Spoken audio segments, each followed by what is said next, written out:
You're listening to the We Are Libertarians podcast network. Find all of our shows at wearelibertarians.com. Hey everybody, check out the Break the Bell podcast, where we believe your voice is your most powerful weapon. We're a weekly dose of our take on what's going on in the world, mixed with a side of history. Find us wherever podcasts are found or on social media handle at Break the Bell Pod. And most importantly, never stop talking.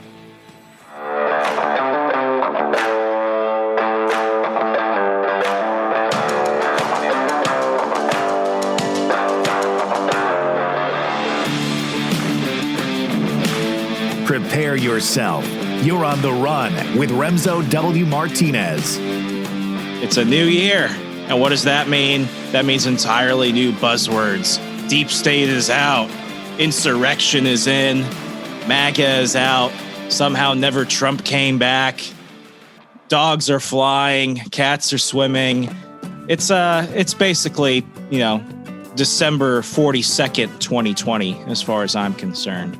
And already things have just basically been a continuation of the same. But with that said, we are beginning to look into the world post-Trump. We're beginning to look into a world where things might not necessarily go back to what our definition of normal is, especially if you're like me, if you're like many of the other listeners and you don't think that normal ever existed. Yeah, here we are. Parler may or may not be back full-time. I don't know. Fight the good fight, rest in power. We're recording this at the time of which they are still apparently trying to write a contract with Epic, the service provider that hosts Gab and other sites that you don't usually bring up in polite company. Whether it's good or bad is not for me to decide, it's up for you to decide. But that brings up a whole new point. Everyone from the American Institute for Economic Research to the Heritage Foundation and Cato have been throwing out this new phrase, the parallel economy. Does it sound as dark and shadowy as I think it sounds? Kind of is. It's this idea of conservatives and liberals and everyone else in between, all the fabulous furry freak brothers coming together and essentially opening up their own businesses, opening up their own entire industries to cater to people based purely off of ideological alignment. Some of you might think, well, this was something that should have been done earlier, and others are thinking this is only going to make things so much worse. We're going to talk about all that and more with somebody that knows a thing or two about the economy. We've got Brad Polumbo. Brad is a Washington Examiner columnist and libertarian conservative journalist. He hosts the weekly Breaking Boundaries podcast, interviewing guests like Rand Paul and Glenn Greenwald. You can go ahead and check out his podcast on Apple Podcasts and Spotify, and I'll make it even easier for you.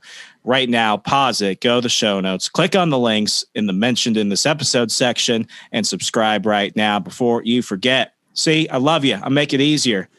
And away we go. Brad, thank you for taking time to call in today. When you look at everything that's going on with deplatforming and people saying, make your own internet company, make your own banks, this seems to be an awkward time for a libertarian. We believe in the ideas of free markets, but we also don't believe in being assholes to each other.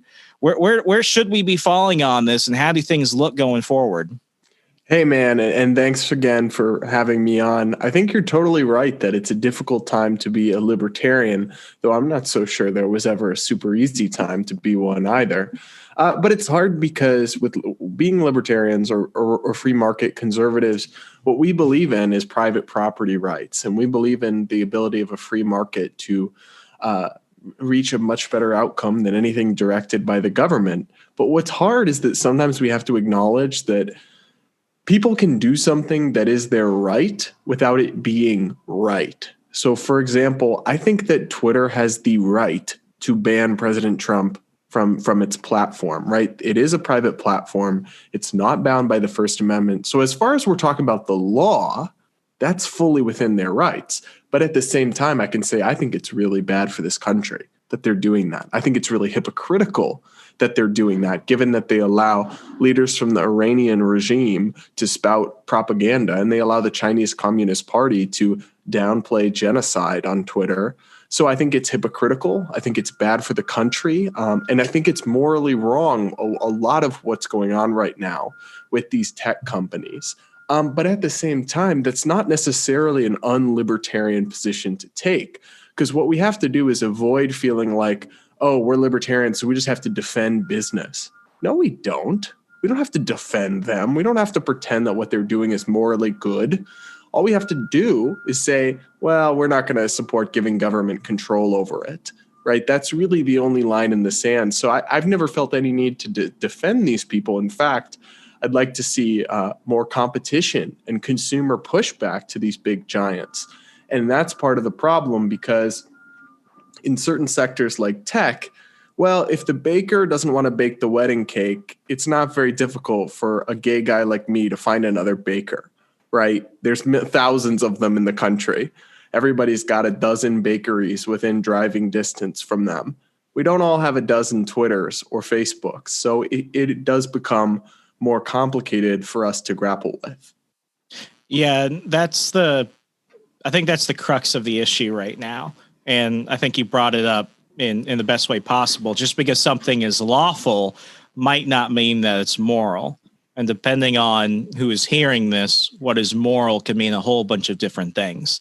When it comes to this parallel economy that we're seeing right now, I mean, it's really being led by what I call the conservative pundit class. Basically, people that, and I'm not saying this is an insult, people that talk a lot about theory, but have never actually had to start a business. People that talk about jobs numbers, but have actually never had to balance, employee salaries and stuff like that.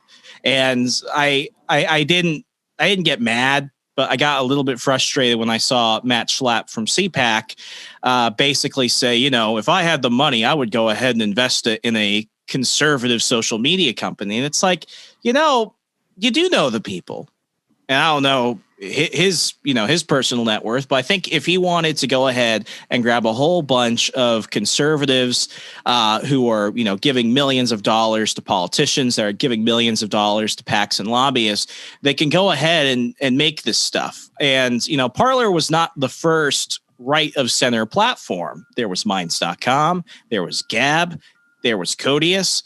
What they all had in common, and I say this with love, was that they weren't that great. And people saw that, and they stuck to Twitter, and they stuck to Facebook. The number of people who were exclusively on these platforms were 1 or 2%. So now you have people screaming, make your own bank, make your own server farm, make your own everything.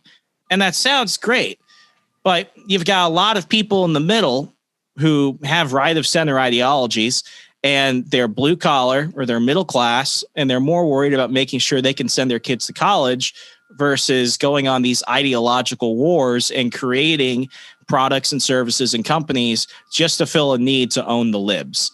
And that's where I think a lot of this is going, because when you look at the history of conservative alternatives to big tech or big companies, the only successes I can really think of are LL Bean and Chick-fil-A. And depending on the day of the week, people tend to get mad at them too.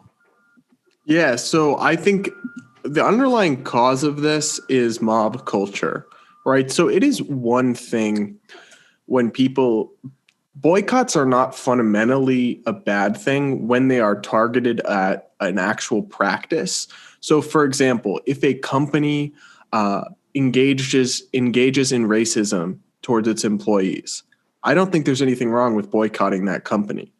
But that's very different from targeting companies because of their thought control, because of or because of the positions they hold, right? That has nothing to do with their actual company, but just has what the owner's private beliefs are.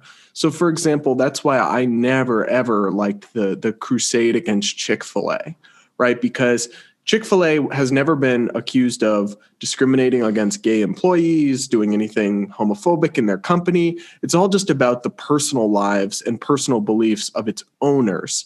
And the thing about capitalism that is so wonderful is that money and the exchange of goods and services in a market, it allows you to trust strangers, and it allows for mutually beneficial transactions between people who don't know each other and don't trust each other and don't have to, because they can just do market exchange with commonly agreed upon rules and currency.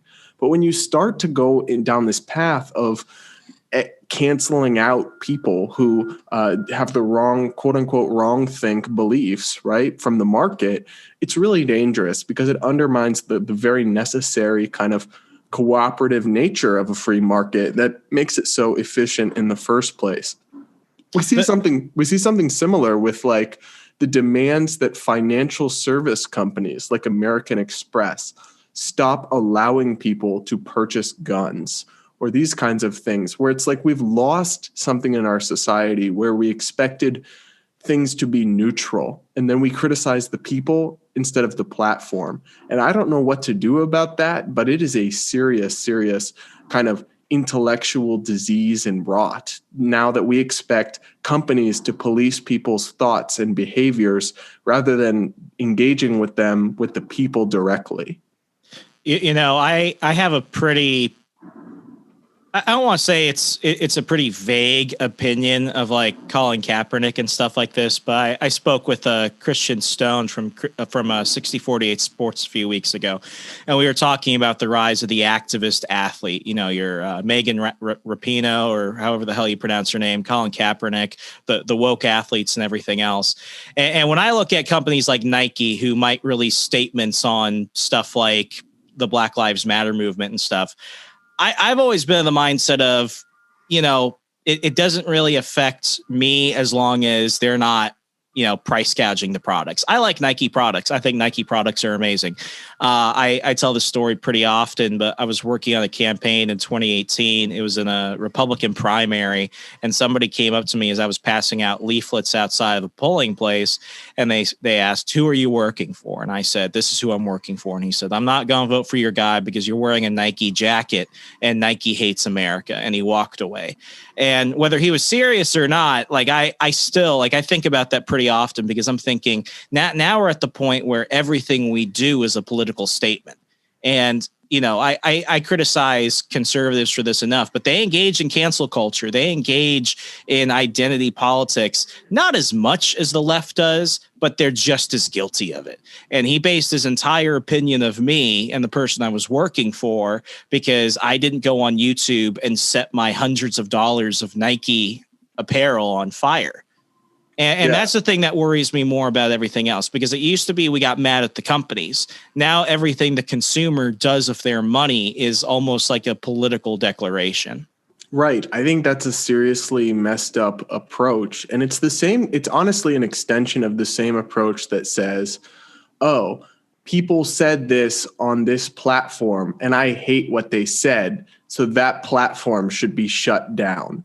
Right. It's when you're transferring the responsibility for ideas or stances or beliefs onto other people, almost by like just guilt of association or of so it's not just, it's almost like beyond cancel culture, right? Cancel culture targets individuals. This is like cancel culture for anyone who associates with something that you don't like. So it's like, not only is some controversial person now radioactive, it's like if you interact with them, you are too.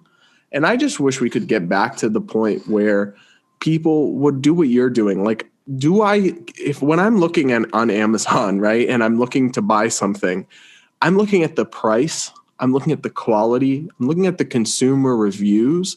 I'm not looking at, well, who owns this company and do they vote for Democrats or Republicans? I mean, that's not sustainable unless we want to have, because it's going to start with kind of things that are naturally political, right? You will have a social media company. You already have media totally divided, right? You have Democrat newspapers and Republican newspapers, pretty much, if we're being honest. You have Democrat television channels and Republican television channels.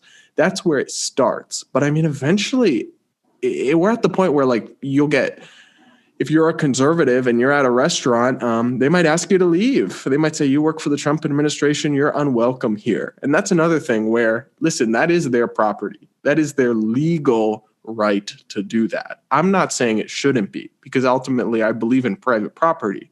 But I think that mindset is morally destructive.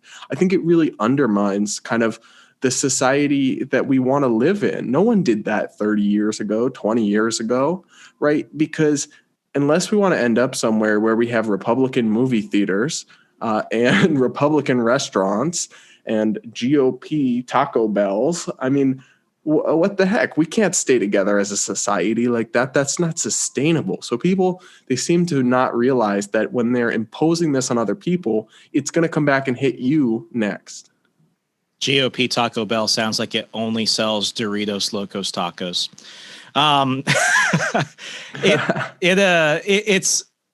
It's getting to that point now. And when I was at Parler, I wanted to be part of a company that was actually trying to do what it was setting out to do, which was to provide a equal level playing ground where everyone is equal under the terms of service. And we based our ideology off of the concept of free speech and individual expression, those classical liberal values. And I believe that the company, stood for that and still stands for that, whatever state they are in now, as of the time this episode comes out. But I mean, be honest with me, Brad, it was not always the place where you saw the most ideologically diverse conversations. And it wasn't because the people weren't open to it. It's because you saw a large number of people there because they felt like Twitter hated them. Yeah, so this is the problem with social media as a market specifically. In economics, there's something known as a network externality. So for listeners who don't know, think about it like this. Okay, pretend I'm stupid because I'm a pretty C-average person, so break it down. So imagine the invention of the telephone. Okay. For the first person who purchased a telephone, it was useless because the value of a telephone is based on other people having telephones. Right? So there's a network externality to it that for the first 1,000 people who got the first telephones, those telephones were kind of useless because there's no one else to call. In the same way, Facebook, for the first 1 million people that signed up, was kind of useless because there was hardly anything on Facebook, hardly anyone they knew on Facebook.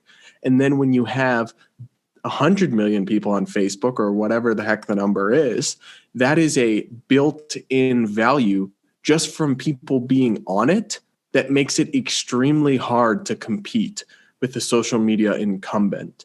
It's not a total preemptive, it's impossible to compete with them, but it makes it more difficult because I'm sure you saw this at Parler. It's hard to get people to make a switch because to make a switch, they have to leave somewhere where tons of other people are on, which is how a network derives its value, and go to somewhere where people aren't on yet. And so it makes it an uphill climb, and it has the unfortunate reality, and we saw this really bad with Gab and to some extent with Parler too. The people that make the switch at first are the people closest to the fringe, because they're the ones least satisfied with the status quo or being silenced the most and so on. But then that kind of makes it an unhospitable place at first for other people to come over. So it's really kind of a head-scratching problem. What do you do about this? How do you stop this? And I have a colleague who has an interesting idea because we really do believe in the power of markets to overcome, even when there are these difficulties that I've just described. I mean, people were so adamant that Internet Explorer was a monopoly. It was installed on every computer. It had crazy high market share. And now, does anybody use that? No, they actually just announced that Microsoft Edge, the shoot off of what was once Internet Explorer, they're going to shut it down. Microsoft, they're going to stop supporting it soon because it's failed so miserably against Safari and Chrome and Firefox. And same thing with MySpace. Everyone was like, oh, well, MySpace has such a network. No one's ever going to be able to dislodge it.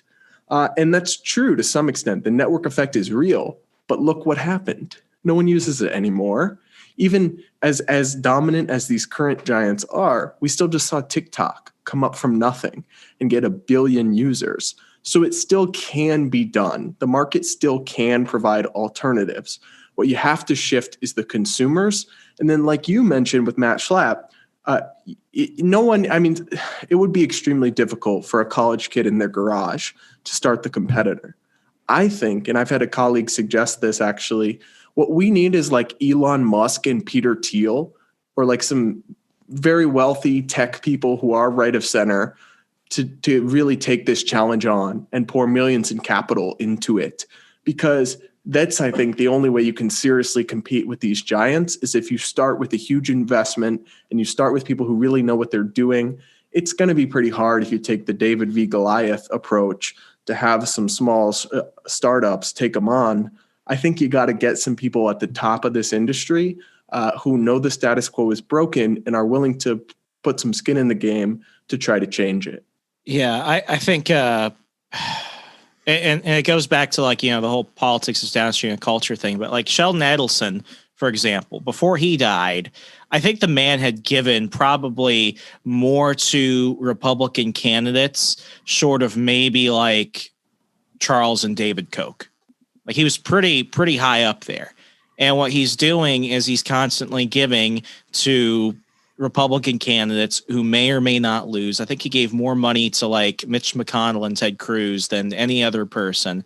And it's like that is where you fight the battle when it's already been determined, because ultimately by the time, these elected officials get to Congress or they get to the Senate, people like to think that legislation is more unpredictable than it really is, but it's really not, because what happens before voters get to the voting booth is decided entirely by outside factors. Where are they socially? Where are they culturally? Where are they economically? All that stuff ultimately creates the giant mosaic that we see in Congress. In this case, right now, we have Democrats controlling the Senate and the Democrats controlling the House. Things are going to be pretty stale for a little while because they're all trying to divvy up who gets the best positions and everything else. Nothing will really happen in terms of my view, because nothing really happened when Republicans had everything. I mean, Trump didn't even get most of his people confirmed until 2018. So almost a year and a half, 2 years in, nothing really happened. So that's not what really stresses me. What bothered me the most about people, and I'm trying to do these mental gymnastics to avoid breaking my NDA. What I can say was that by the time somebody wanted to come to Parler, and I'm talking like your big VIP, high profile figures, celebrities, journalists, heads of state, politicians, that type of stuff, they already knew why they were coming here. And it was primarily because, when Parler first came out in 2018, it was with that big conservative surge you saw from people that were primarily kicked off of Twitter. And that was the reputation. It still basically is the reputation. You go to Parler when you get kicked off of Twitter. But what we really tried to do is we tried to really emphasize, it's like, you can't say that we're this right of center company just because that's our consumer base. We have a lot of people that do that. We have a lot of people that advocate for it, but that is not us. And if, let's say, you had 1 million liberals join overnight, it's not like we were still going to prioritize the conservatives and their ability to be heard versus the liberals. All we do is we provided the platform and the tools and the capability for people to speak and promote their content. Because at the end of the day, the consumers, the Parler members, regardless of who they are, what they are, they created the Parler experience.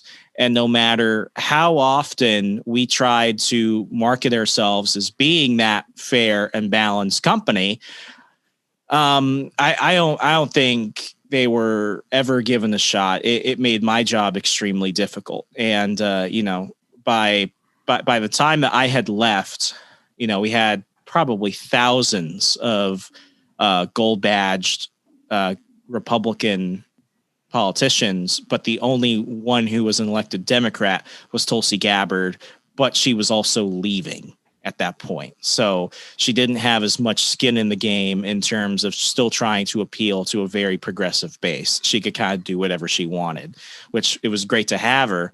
But here you had another example. People just look at face value. It's one to several million. And it's those situations where it's like the media basically painted our narrative for us. And because of that, no matter how much time and effort and money we put into trying to frame ourselves as who we were, we're always just going to be the conservative company. Yeah. And so it was not fun. And it's not a good thing for you guys or for the users, because one thing that's really interesting that I've discovered and I've read about is there's in academic research, there's something documented called the law of group polarization. Basically, anytime you have a group of people together that are like-minded, they will become more extreme, bouncing off of themselves, right? So if a bunch of people who support, David French actually has a new book out, Divided We Fall, that talks a lot about this. I just interviewed him on my podcast. But anyway, the gist of it is this.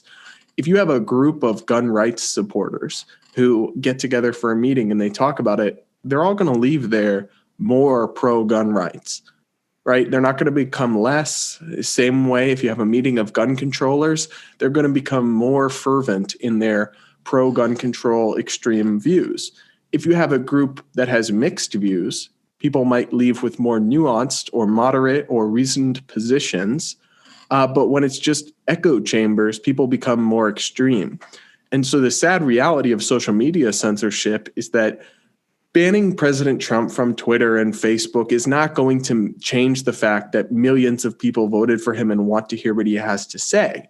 What it's going to do is create a new right-wing silo, wherever it is. Maybe it's Parler, maybe it's Gab, maybe it's some other website that we don't know about yet. Maybe it's Newsmax TV. But either way, it's going to become an even more echo chamber environment, right? At least on Twitter, Trump, anytime you look at a Trump tweet, the replies are full of counter arguments, of fact checks, right? There's back and forth. It could be kind of an echo chamber sometimes, but at least on Twitter, there was both sides represented.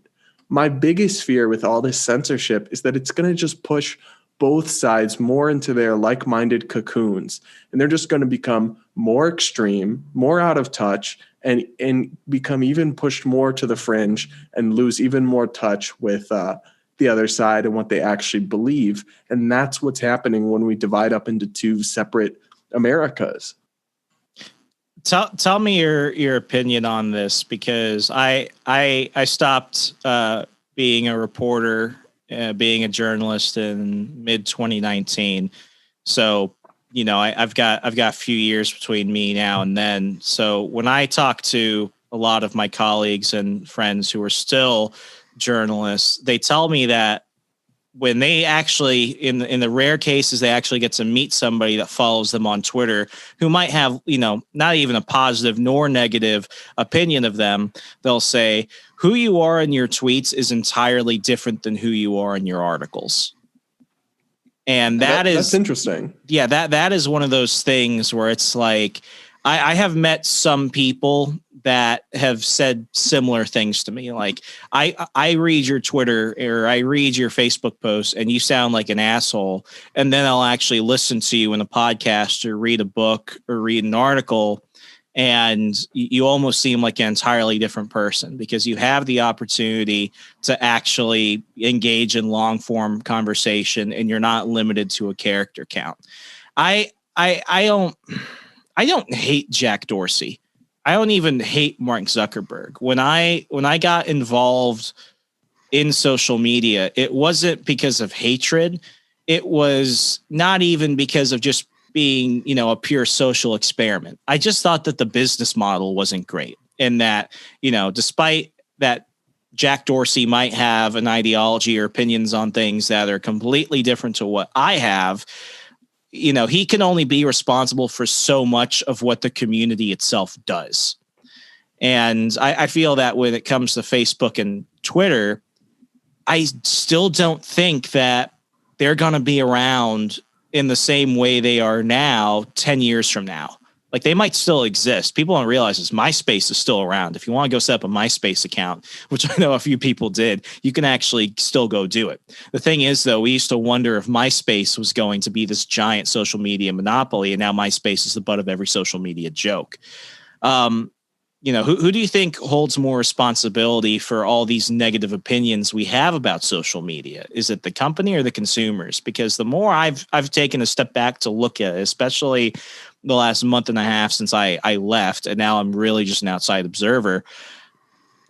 You know, it's like elections. You could say you hate the politicians and stuff, but there's a reason why they've been there. Some of them have been there for like 30, 40 years. It's because they keep getting elected back.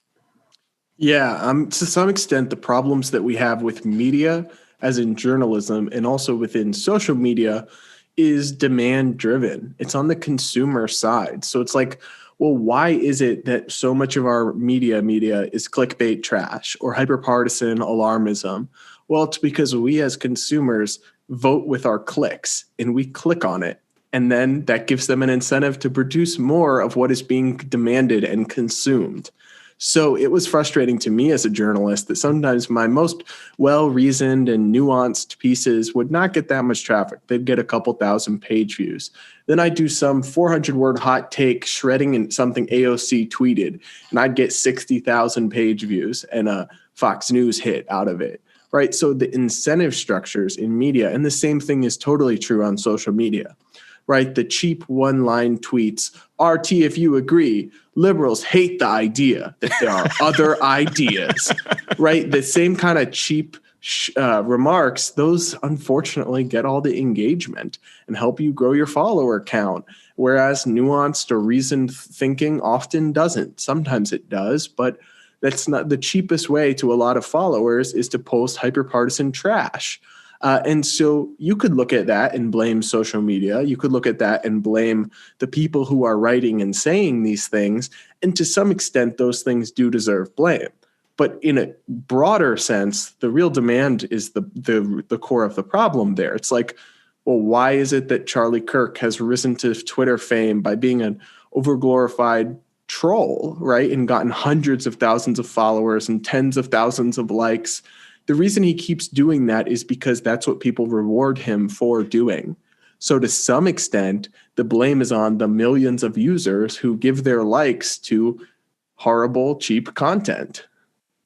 I've got a story for you.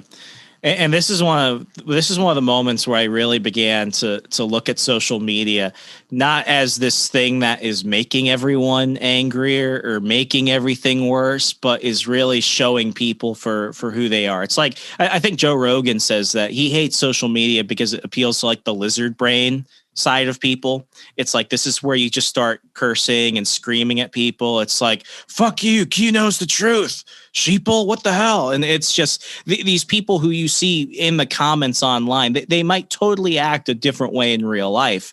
When I was the social media coordinator at the Washington Times, what I would do for the Washington Times opinion page was that is where I would put out Twitter polls. Now, for anyone that has finished first grade, that Twitter polls and most online polls are the least accurate thing you will ever see. So if I'm surprising anybody now, I'm sorry to be the one to burst your bubble about this. But when the last Twitter poll you saw before the election said that President Trump had 99% probability of winning the election, you thought that was what you needed to see. It's not. So what I would do was I would craft polls based off the questions that were prompted by the op-eds that were published. So if we were doing something on China policy, I would ask a question that would be like, do you think we need to add more tariffs to our trade policy of China? Yes or no? What it does is it prompts people because everyone wants to give an opinion. Everyone thinks that their opinion matters more than anyone else's opinion. So what you do is you frame the question, you post the link there, you get the poll questions out, and then you put it out for the world. And depending on the number of people that see it, they're going to go ahead and start retweeting it. And then they're going to be like, look, we're winning the poll, or look, we're losing the poll. Vote now. Because by law of averages, if 1 million people end up seeing that tweet, I'm probably going to get a quarter to maybe 45% of them actually clicking on the op-ed link itself. That is, poll-based clickbait, because it's not that the op-ed was that, it's that I had to frame the poll in the tweet in order to incentivize people to click the op-ed. And what shocked me was at one point I put out a tweet that had a pretty egregious typo in it. And it had already been retweeted probably 4,000 times. And it was another election-based piece. Who do you think will win, Trump or Biden? So I think I misspelled Biden with a B. So it was Biden. And I saw that and I was horrified. It was been up for 5 minutes. It's going super viral. People are going to attack me. They're going to attack the Times. I'm thinking, shit, I got to fix this. I take down the tweet. What do I get? I get MAGA Mom 2020 something in her handle. She starts messaging the page. She's got 300,000 followers. And for the record, I don't remember what her handle was. It was something stupid like that. She's like, excuse me, Washington Post, because she doesn't read. You took down that tweet. We were winning. You're suppressing the people. I'm going to tell everybody to boycott you and to send angry letters to the editor and all this other shit. So I actually messaged back, which usually we were told never respond to stuff like that. But in a case like this, it's like, it's already been seen by a lot of people. I got to respond. So I just basically said, listen, there was a typo. I'll put it up. And she was like, okay, well, when you do that, can you send it to me? So I said, sure. So I put it up. I fixed the typo. This is like at 1 a.m. I send it to her. And what ends up happening? She's like, look, I got the fake news to concede. They put the poll back up. Show them what you got. So it ends up going super viral again. Donald Trump has like 99% of the vote. I'm getting thousands of clicks. And then I'm like, okay, well, I also want to say thank you for sharing it and promoting it. Blah, blah, blah. Have a nice day. Then she responds to me, thank you. Things are so rough for us Trumpers. I feel like a Jew in the Holocaust. And I read that and I'm like, you've got to be shitting me. She did not just say that. And I stopped responding after that. And it got to the point where it's like, oh my God, people here have no room for context or nuance at all. Everything is just gut reactions and dumbass mistakes on a regular basis. People tweeting things, people sharing things, people acting in ways that if they actually evaluated it, they would be horrified by their own actions. I have less trust in the consumer complaining about social media than I do the actual social media companies in most of these situations. I can't say I blame you. I mean, working as a journalist, I have less and less faith in consumers. I mean, I think most people are generally good. I think most people are not extreme, but I think most people just have defaulted to looking for stuff that confirms their prior beliefs, engaging with things that make them feel validated and rejecting things that make them question themselves or question their prior conceptions or notions. And I don't really know how we get out of that kind of a situation, but it's not a good place to be for a country or for a body politic or for voters and anyone, whether it's Twitter or whether it's at the ballot box. There really needs to be a sea change here because the way things are pulling apart right now, it just can't continue. Since you started on this career journey that you've been on, has your opinion of journalism and media itself gotten better or worse over time? So that's a tougher question than you would think. My opinion of journalism has become much better informed. And as it has become more informed, it has definitely declined. I will say that much. But I guess I've learned a couple things, which is I really have stopped for the most part. I mean, there's some exceptions, right? But stop judging publications and I've started judging individuals, right? Because even really biased institutions or really ideological or low-level institutions have some great people that work there or some intelligent and honest people who work there. So one thing that I've started to do is I don't say, oh, the New York Times is all fake news. There's some people there. They have this columnist, Charles Blow, who are genuinely, I think, horrific, horrible writers, deeply unserious people. But then they have other columnists that I think are significantly better and worth reading. They have some reporters that are worth reading, even though some of their news coverage is horrible and totally biased. So I guess my view of the journalism industry has become more nuanced, right? There are some people at the Wall Street Journal who I think are excellent. There are some people at the Wall Street Journal who I think are not. There's some people on Fox News who I think are great. And there are some people on Fox News that I think are total bonehead idiots. So that's the one thing I would encourage people is this is kind of actually what we're seeing with the Substack revolution, right? People who don't know, there's a lot of independent writers that have thousands and tens of thousands of followers who just want to follow them, who subscribe to them on Substack and get an email newsletter directly from them. I think the future, and this is what you see with people like Ben Shapiro or left-wing YouTubers, right, is that you have to establish yourself as a voice that people can trust, and then they'll just follow you. One thing that is really interesting to me is watching the importance that people assign to networks and publications decline among consumers. So it's not like fewer and fewer people are like, yeah, I read the New York Times. And more people are like, yeah, no, I read this columnist. Or like, yeah, I read the Daily Wire. No, I follow Ben Shapiro, right? It's like there's very much a narrowing in on individuals that you can trust and have built a brand that you find credible. And I think that's actually a good thing. The only downside is that it's sometimes not very judiciously done in terms of who those individuals are. I mean, that's why you have some really unserious and really kind of corrosive voices on the discourse that have these massive followings. But I think the model itself is full of promise.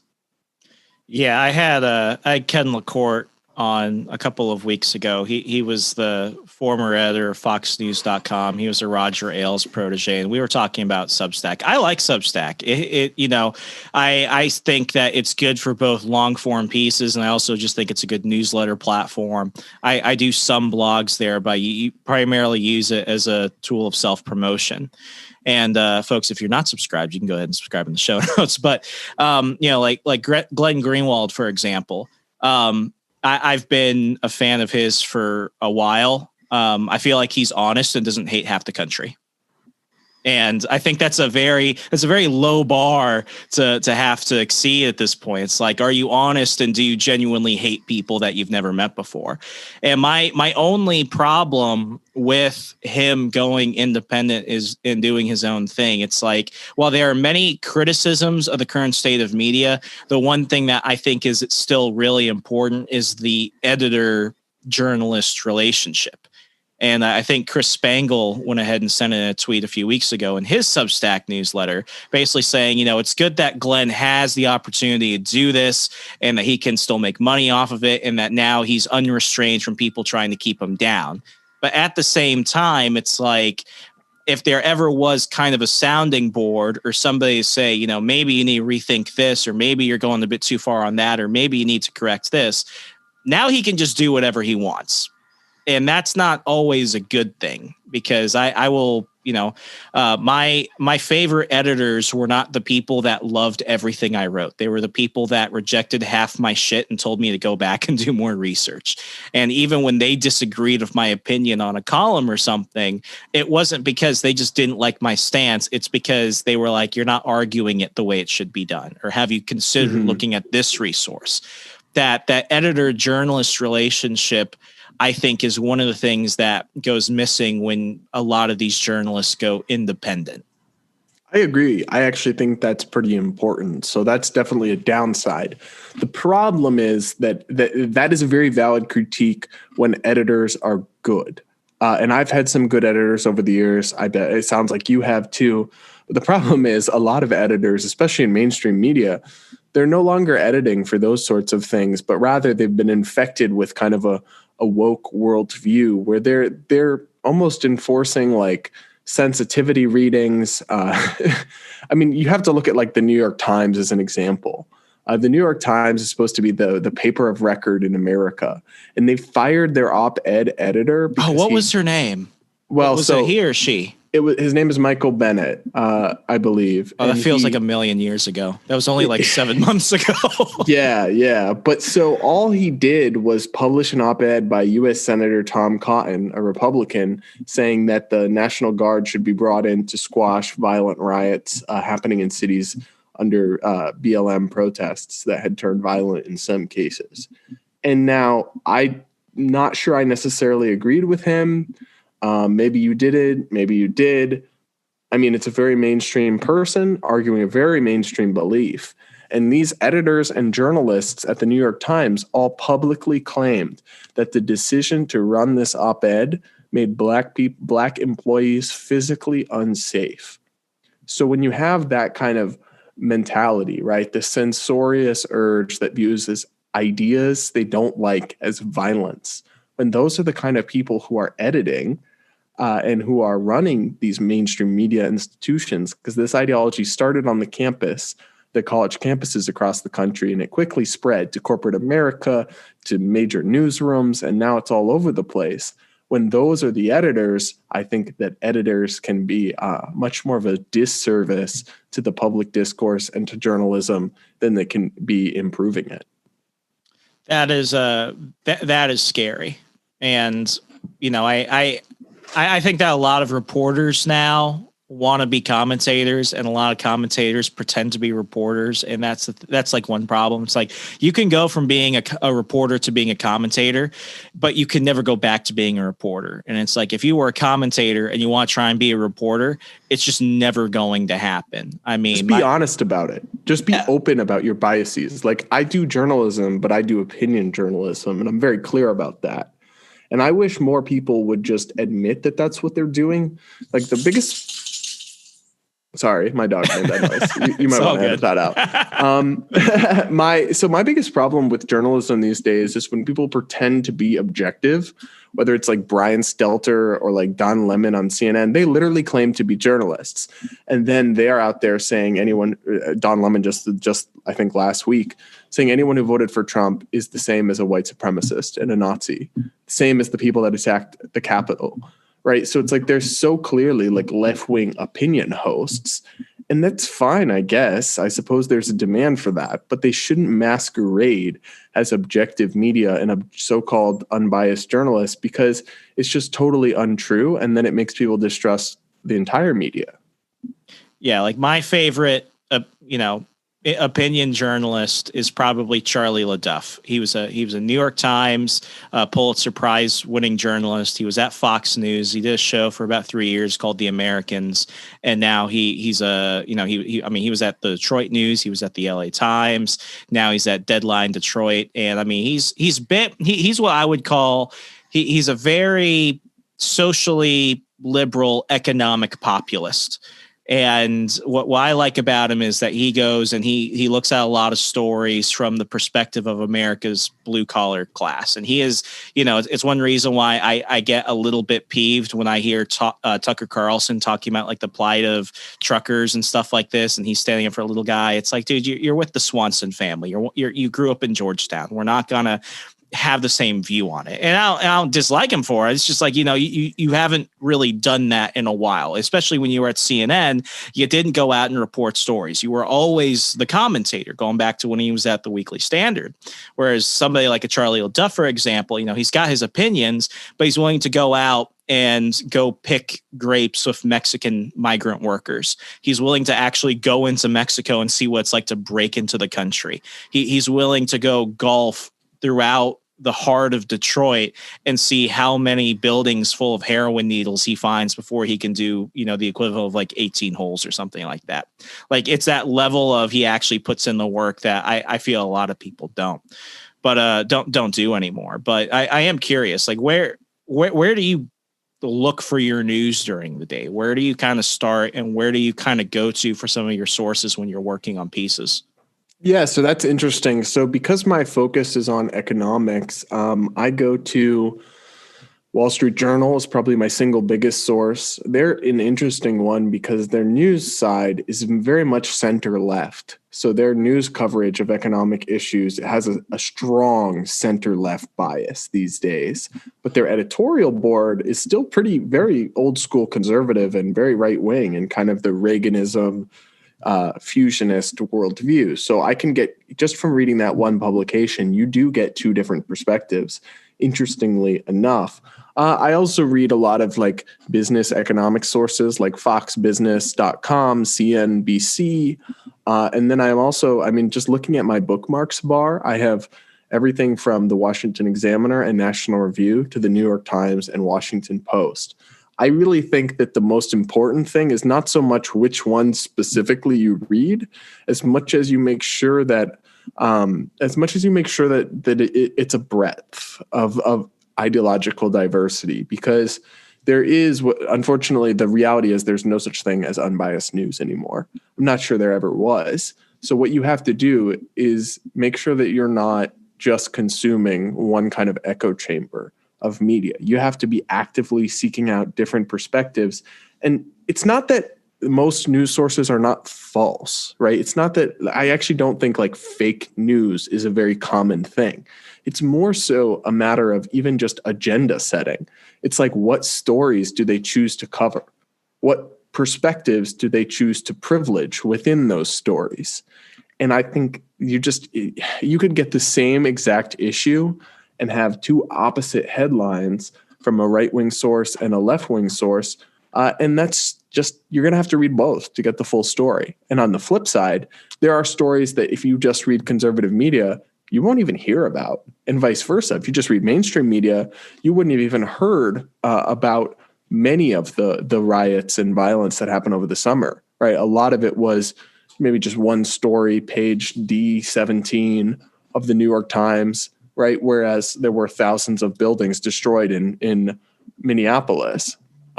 So I think that's the number one thing I would recommend for people, is to just read widely and across the spectrum. You make sure your podcast lineup. I'm a big podcast guy, as you might have guessed. Make sure you have a lot of course, you have Breaking Boundaries with Brad Polumbo, the best looking host in the business. Of course, get the plugs in now. Go ahead. But you should also try to make sure you have some left wing and left of center and right of center and libertarian and conservative ones in the mix too. If you're a podcast person, make sure it's not just all people who espouse your worldview.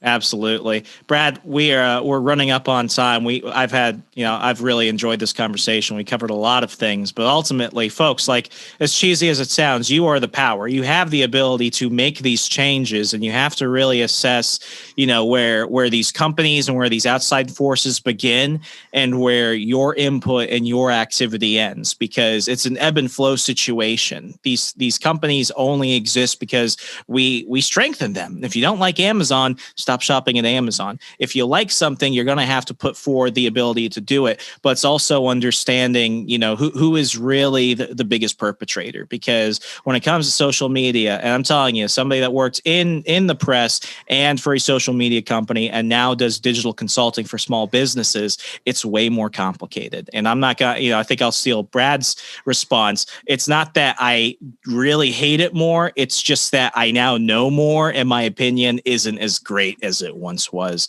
But Brad, I've had a great time. If people want to catch up with you and everything, which I will include in the show notes, but for those listening right now, how could they do so? Yeah, follow me on Twitter, Brad_Polumbo, Polumbo, and then just go to the show notes, subscribe to the podcast. Really, that's the number one thing where people can join me for our conversations if they liked what we had to say today. Absolutely. Thank you so much for your time. I greatly appreciate it. Thanks.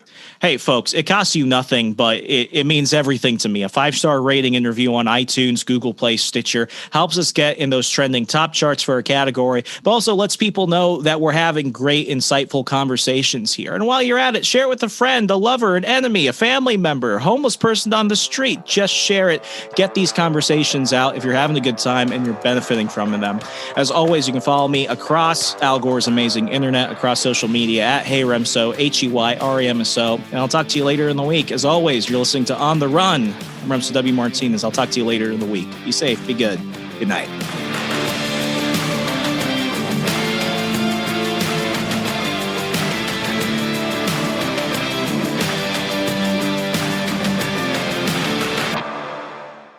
You're listening to the We Are Libertarians podcast network. Find all of our shows at wearelibertarians.com, like The Chris Spangle Show, Liberty Explained, The Brian Nichols Show, The Boss Hog of Liberty, Freedom Strips with Keaton Tucker, On the Run with Remso Martinez, Gingerarchy with Tricia Stewart-Mann, Upward, Libertarian Activism, and Now Hear This. Tune in now and we're going to help you sound smarter when talking with your friends.